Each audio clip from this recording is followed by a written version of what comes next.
pokpi mama o berunda o no same mi na boheme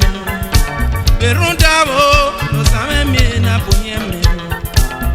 enyarogwa o ge warode enyarogwa o ge warwe so kwa pagino o fenarogwa ga menaro ya yoga menore wegade o ge mirogwa wenogade we pogi so one Meriza de popi no popi meme o Oma no popi mama o No sabo yeko We no kopama No sage na We no logama o No sage na Lao se me we no we ye me ise Isaac peso matuna Lao wajia kopi no popi mama o No popi mama o No sabo yebe Ọlọ́run apàyàn wáré o Ọlọ́run apàyàn wáré o Ọlọ́run lágàrí sí ìsì pàwọn gbò Pàyàn wáré Ọlọ́run pàyàn wáré Àwọn ọ̀nà kò pín mama rí ọ̀pá nígọ̀rí ẹsẹ̀ Ọ̀gá kẹsẹ̀ dé ẹ̀rí mi èmi yá sàmẹ́bù Òkú àníkí àrùwá mẹ́ ìwà bọ̀ náà ò nà yá dí ó wá Iwa bono, anano no ya dewa. Enyarogwa o ewarude. Magiza de popi no popi mama. Popo no, go gbegbe. Enari anyagbon e, meme no me mari e. Nake ka mame o, we akon di mi gbe. Meke ga yo, ke magari Kaduna no. Nake ga mame o we akona konkon yi me keri ga o nana mi o ma no egbe no me ma awa kwa maruwo wa o wa ne rin ayo o wa re rin ayo o wa ne rin ayo rin riro o ye berunda o fenoro wa o ka mi ro ya ga me no re we ga de o emi ro wa o Mariza de popi no popi mama Mariza de lori mama o Ono popi mama o No sanya po yen go We no kopama No sage na We no logama o No sage na Lao se me lu ye me ise Isaac peso matuna Lao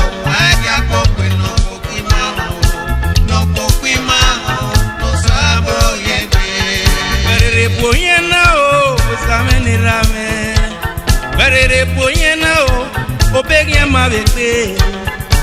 Egyagi o ina mabakmoko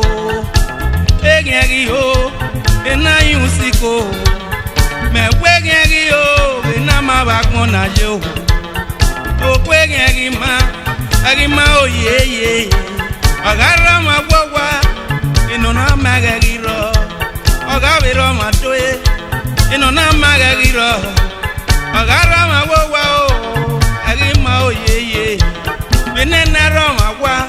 obi arere wa ma Agarra magwa onano no go sevenya ona go se o agikpa ko si omo no me o Mariza de popi no popi mama o Omo no popi mama o No sanya po yen go We no kopama No sage na We no logama o No sage na Lao se me we lu ye me ise Isaac peso matuna Lao wajia popi no popi mama No popi mama No sabo yebe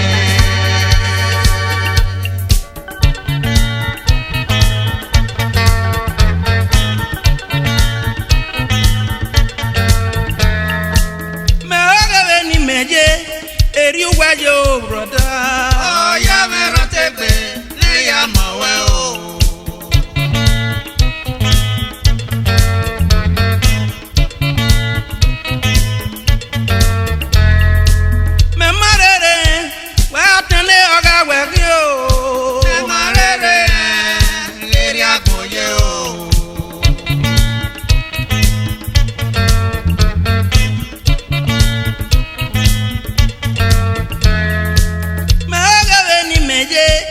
Eri uwaye o brother. Oh ya me rantegbe me ya mawe o.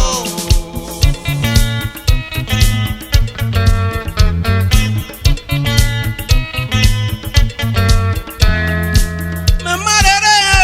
wa tane aga weki o. Me marere geri akoye o. O duago. Amagi gakon mi.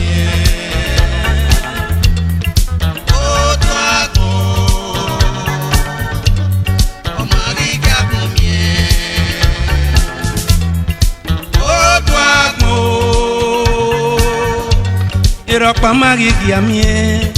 o duago. Irokpa magi amie ko. Egiaro wa o ke barote. Ingona ene no duago. Negi amie ko. Enuweya ne da na aka kuwe mu kiegi anye. Nuya ne da na aka gbaluwe mu kiegi anye. Ona ene lo duago. Eno we gbegbe o. Ayeko ma no si ama o. Eri ayeko omage no gi ama. So kon pari no agi amusu ayo. Ona ene no duago no ha em meme ko. O duago we gbegbo. O duago we gbegbo. O duago amari gakmo mi o.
Usabe no say,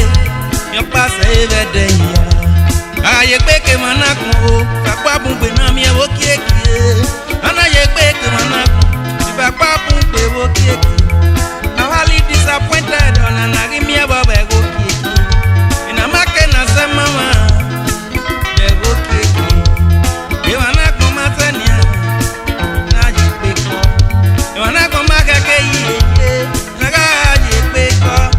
Aye peke manako ifa kwa bumbe ba okeke. Ate na ye peke manako ifa kwa bumbe ba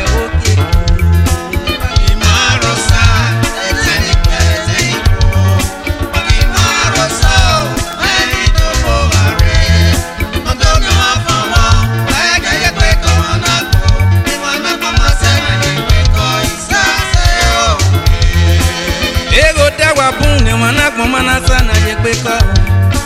ego da gwa po e mana ko mana sana ye pe ko eno ka owa e mana ko ni bun iya o na ba iya abo so se ni bun ya rokpa o na ba ye ko o se ni bun wa no e rokpa ri ye ge na ba ye iya ri o e na ma wa ko ade mana su wo bona ya ni tayu we pe yana ade mana su wo bo eya kaku we do gari eni bu aga e go vere ne go se no ba upe aga e go vere ne nya o vere ne go se no ba upe o be do ji we palota o ade yin e ga mi e bo o me gono da nyonu e ga ro gba o ko ri kun se ke pori o ga di Marosa eteni ko agi marosa eni to ko are no do mi wa famo wa ke ye pe ko na ko e ma na pa ma se na ye pe ko isa se o Luciani kwa marigona iya gwano iya kata yo me pe ade mi na sunu dawa e no sunu ke no ma sunu agate ya hin aye gate ya hin unu akpon fun pe o aye gate ya hin unu akpon no go fun pe e so na be ga fi lu no be yan agwa me we ri e ti pa wo to odo papa pe wi ku ya yen ri e ti leji ku unu akpon fun pe o baya we ga me nwa unu akpon le se le baya ri we ga me nwa unu akpon le se le ave ni mwatona na ni tono na ni me inu kana inu swa wasi amano ni awatene na otebe do yiwe pa lo to ni we de yin e ga mi e ba e ri ro oyeye ade yin e ga mi e ba e ri ro oyeye o me gono da nyanu e ga ro gba o ori kun se ke pori o ga de agi marosa eteni ko agi marosa eni to ko are no do mi wa famo wa ke ye pe ko na ko e ma na pa ma se na ye pe ko isa se o iya ma se na ye pe ko ni bu wo se na wale na iya ma se na ye pe ko ni bu wa gun se na le na o sa me gun we se nu mana gun me de yo pe yan egin ate de ne wa ga egin ate ya de egin ate de ne iya ate ya me yan o sa me gun we se nu na me me fi an go pe yan ini ma te fi kwa ya o e ya wi yan fi abi tu ni ma te si oko ya o e ya wi yan si o sa ne ra na mu dia me ana ri o pa ba yo mi jeke yo ma gun me de wo pe yan no se ri je kwa na o bagi mama ga rosa eteni pe akere ni po bagi mama ga rosa o ai vi do bo ga re no da mi ama fa wa o bagi ma ye pe ke mana ko ma sana ye pe ko o sa sa o agi marosa eteni ko agi marosa eni to ko are no do mi wa famo wa ke ye pe ko na ko e ma na pa ma se na ye pe ko isa se o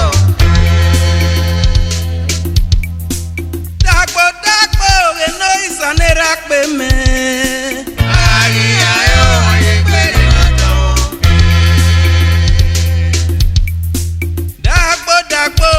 eno isanera pe me o baba ayi ayo ye pe na to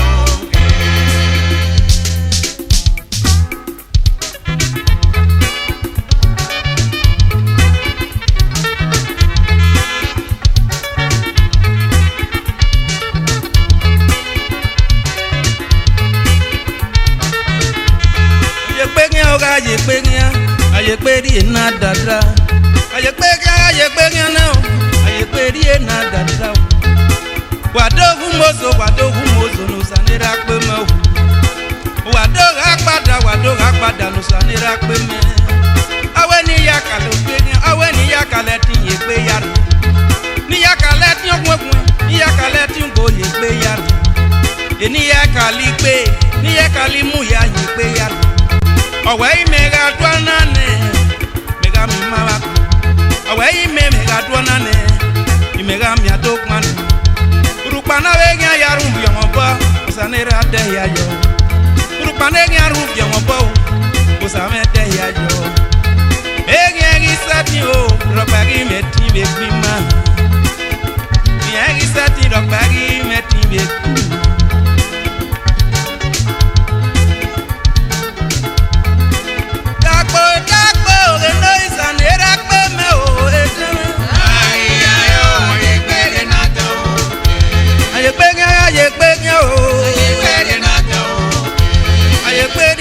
dada wo aye pere na dada wo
awe maybe I go kaso winje mi enigi anyak mo me magi o ta mama winje mi enigi anyak mo me magi mi no magi ja igia ebe ni me kuna ni awe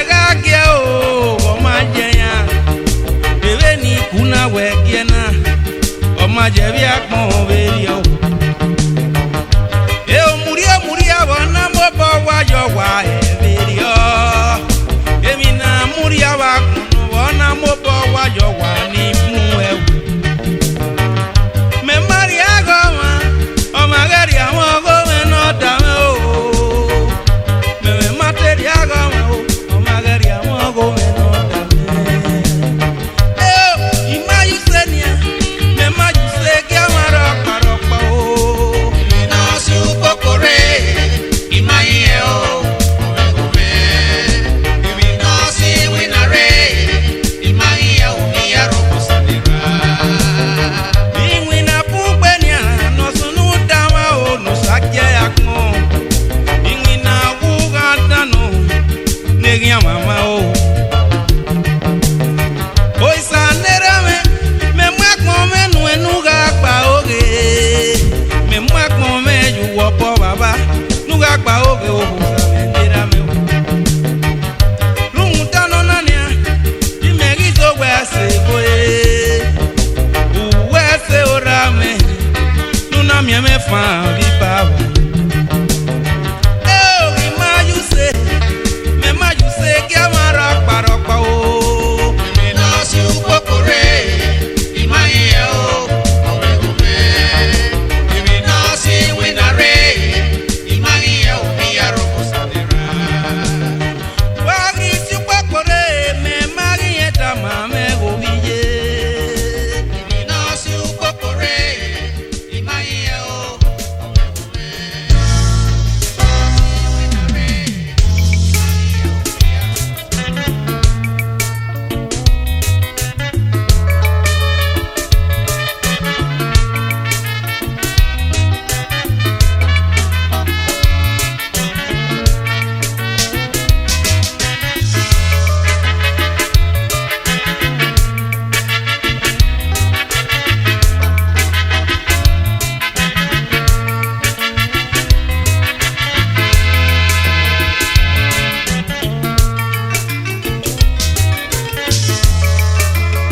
Yo pa me kone o utakota la kanana bitu Bagi yawe na yo Osemi aye o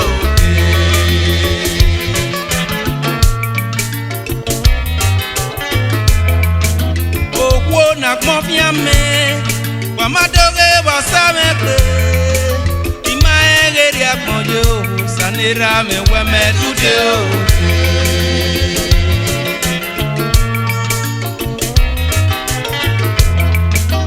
Utu mega sokoga pa Ina egi gele kwekwe Aya me tuti o sanira no dokun me tutu me na o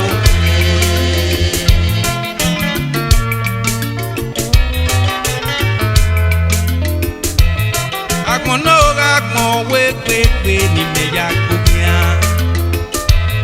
Akmo we pepe ni me ya kokia na o Iyo mapo wa menari oto ina be ya ga po wa Ukme wi pago me gu popore na o Iyo ma di moto menaki go la ina be ya te Ege gitago me o ga te ya mu ya yo Iyo ma si wa mena so wa vi ga so wa mageme Ege vi swago me gi winas me o Iwe biayu ni meme ye no kia Aria me go ne rock pa mata me o wa mageme Eno da me boy nana mu me pi kunse nigaye Eke niginari kuseba Akiero awije me gori wa Egage ni je mo kiari ave Aragi uko wagire o je ni je Upopo wa no je gari ja we di wa Ei mi nu je o ge u kere o ko fe kiri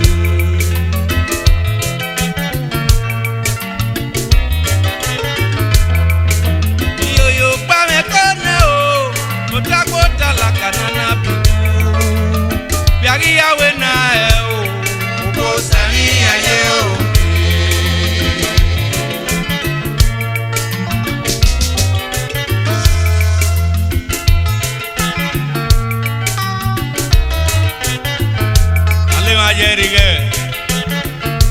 Prince Ogagun Ori Walo bien Uyo tu aje mi ari aye Owe ye werige Tony Kujo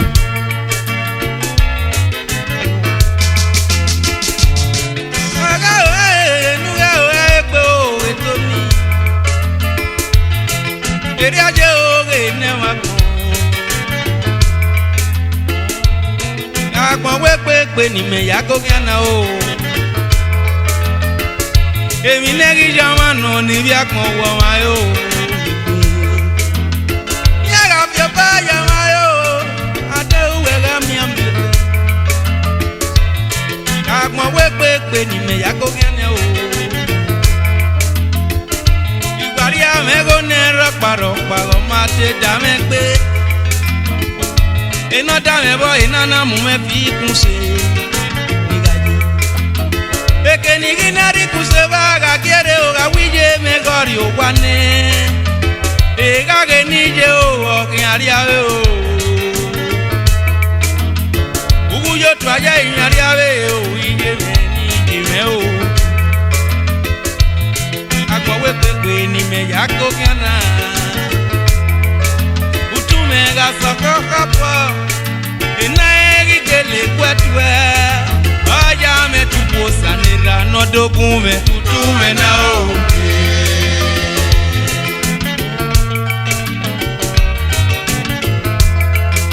Iyo yo pa me kone o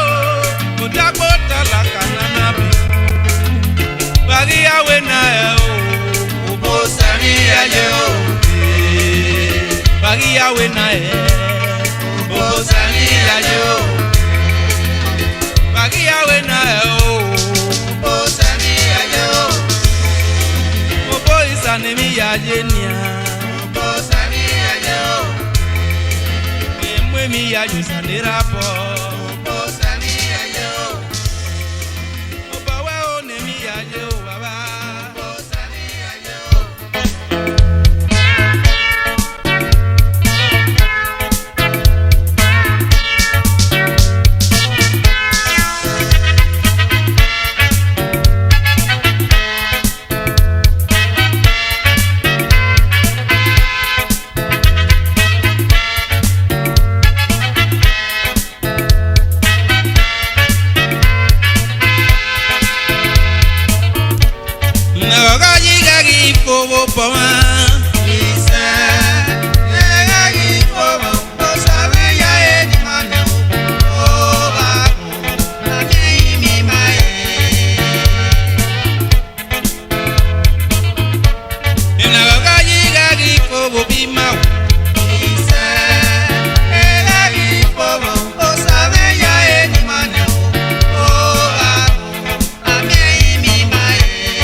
President,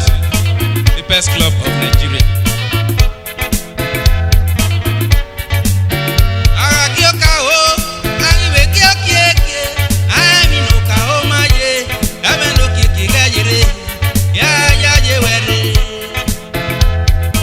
Barrister S.A. Arunde, Vice President, the best club of Nigeria.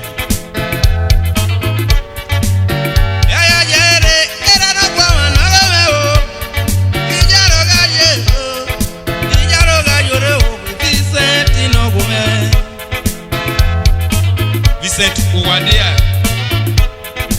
Secretary, the best club of Nigeria.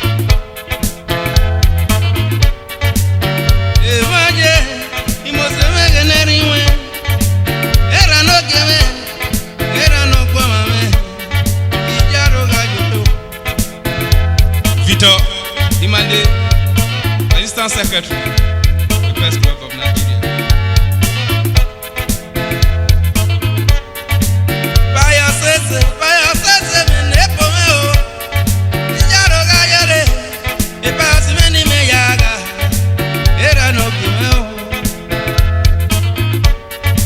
Barrister Pius Eze, Director of Public Relations.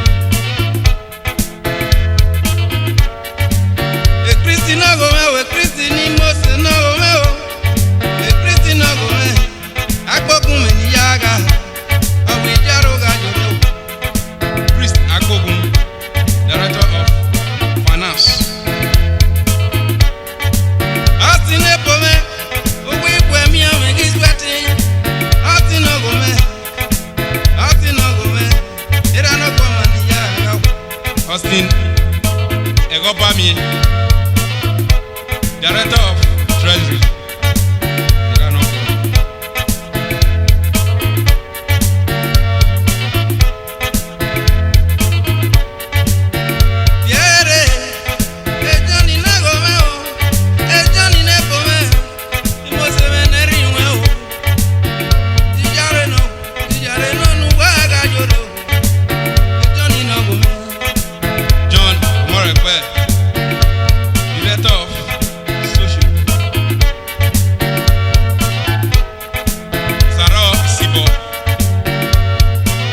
Sergeant at arms.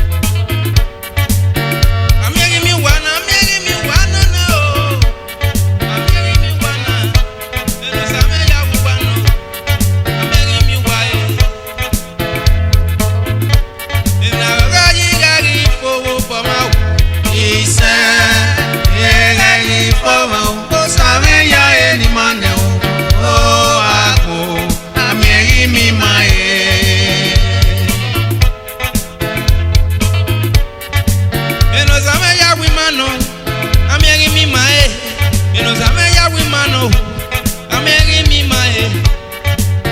Press Club of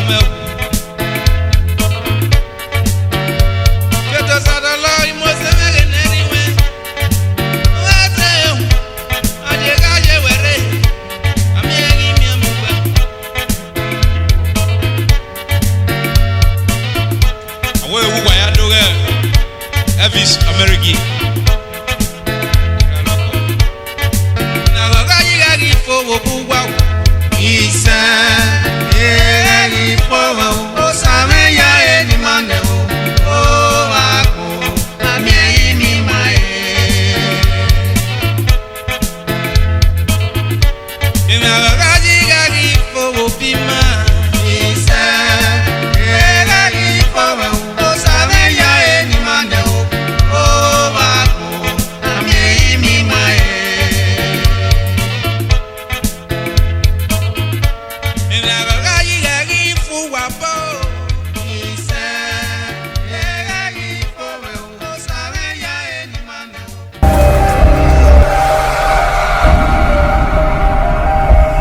Technics Audio, certainly the king of old school music.